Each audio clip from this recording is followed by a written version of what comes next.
How's it going, everybody? It's time for another edition of Cooking with Chef Chris, but this time, of course, we're doing grilling on the griddle, and don't you dare laugh, B. Anyway, today, I'm basically going to be cooking for her because as much as I would love to have a Philly steak, I can't eat it. Prior issues, obviously, that some of you may know about. Those of you that don't, had cancer, really tough for me to swallow certain things, and that would be one of them, okay? So what we're going to do first is, because I don't want to overdo the meat, is the grill's nice and hot here. As you can see the steam coming off of it. I'm going to turn it down just a little bit, over on this side especially. We got to get our peppers and our onions nice and softened, so we're going to saute those, all right? So what we're going to do first is we're going to put a little bit of oil butter down. We'll get that down. As you can see the butter running toward that way, it's because the grill is on an uneven surface right now, which is fine. But I want to get this over here.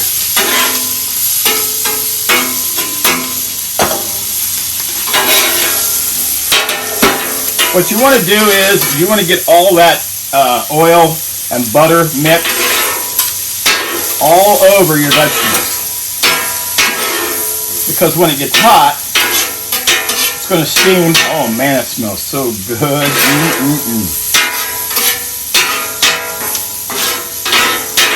Almost makes you feel like fair time.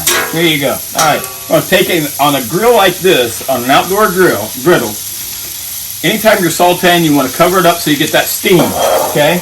So whatever you do, get you some domes, cover it up. If it's too hot and you don't steam it, then you're going to get nothing but grilled onions and, of course, grilled peppers. You won't get them as soft as you would like, okay? So we've got that going. That's back over here.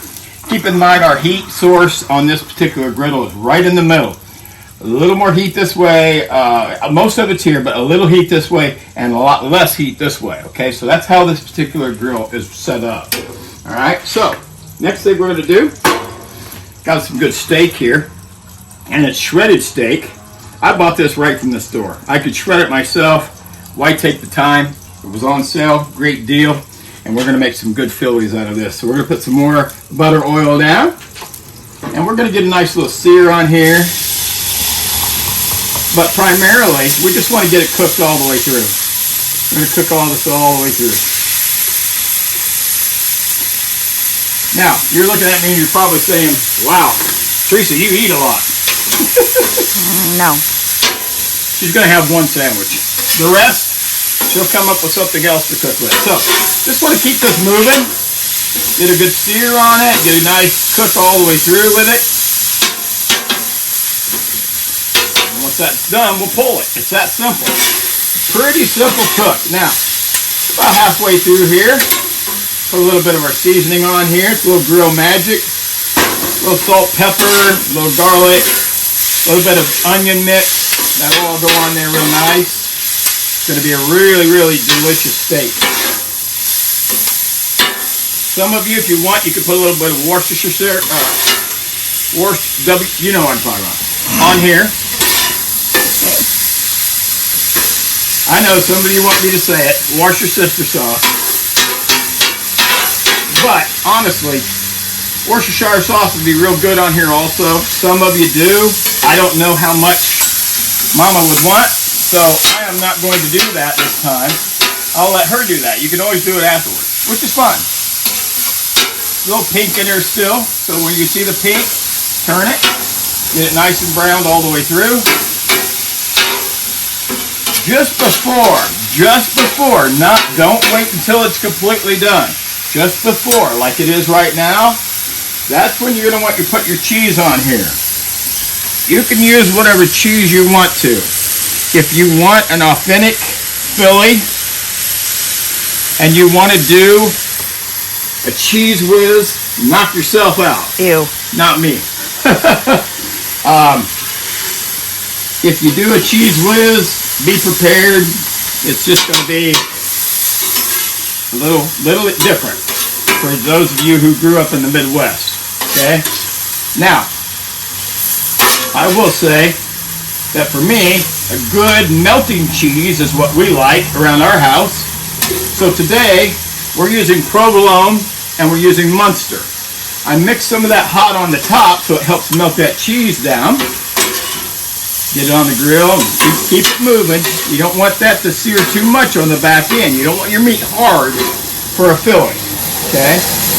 If it starts to overcook, take your meat and pull it forward on the grill over here so that it cooks a lot less on a lot less heat. That way you instantly change that heating all the way down. We're going to leave that there. It's not doing too bad. It's looking really good, actually.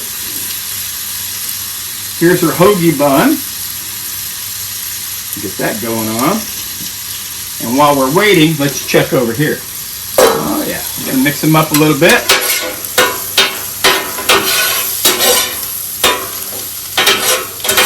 And soften these up a little bit more. Then stir it up a little bit. Make sure you get the ones that are on the bottom up on the top and vice versa.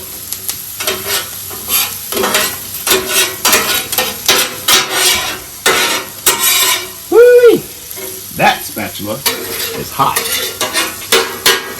Back on. We'll put a little bit of our magic on here, just a little. Put it back on, and we're going to actually move it a little bit, get a little warmer. This is looking real good. Look at that. And man, does that smell good. Wow. I feel like I'm at the fair. Look at that cheese. Nice and melted. We're going to pull it.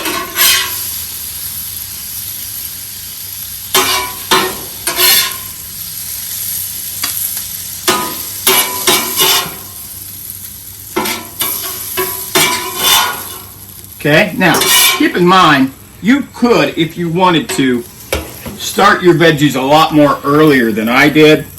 Look how good that is. Oh my goodness sakes. Look at that little tornado of steam coming off there. It's gorgeous. Okay, now, you can put these vegetables on a lot earlier to get them nice and soft and pull them, and they'll still be good and flavorful. Throw them a little bit on the grill, warm them up, put them on your sandwich, boom, done. Okay, but we decided just for demonstration purposes to go ahead and cook them now, and they should be just about getting done here. So let's check them out. Yeah, see how nice and soft they're getting now, and they're turning nice brown. It doesn't take long to do it, but it takes longer to cook your veggies than it does your meat. Now, here's the thing, especially if it's shredded. Here's the thing, if it gets too dry, just add a little more butter on here, and that will help that situation, and you'll be all set and good. That is going to be our Philly steak and cheese for tonight. We're going to put some fries with this. I'll give you a shot of it right after we're done. But enjoy your cooking on your griddle. If you've got a Blackstone or a Member's Mark, enjoy your cooking this year. It's going to be a dynamite summer to be able to do so. And until next time, we'll see you.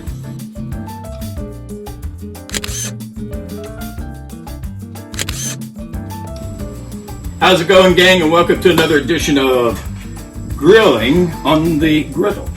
And of course today, what we're going to be doing, what are you laughing for? Is it funny, honey? See the camera, Bob? She's laughing. See that? See that? Yes. How's it going, everybody? Another edition of Grilling on the Griddle. Are you gonna laugh? Yeah. How's it going, everybody? Are we ready? How's it going, everybody? It's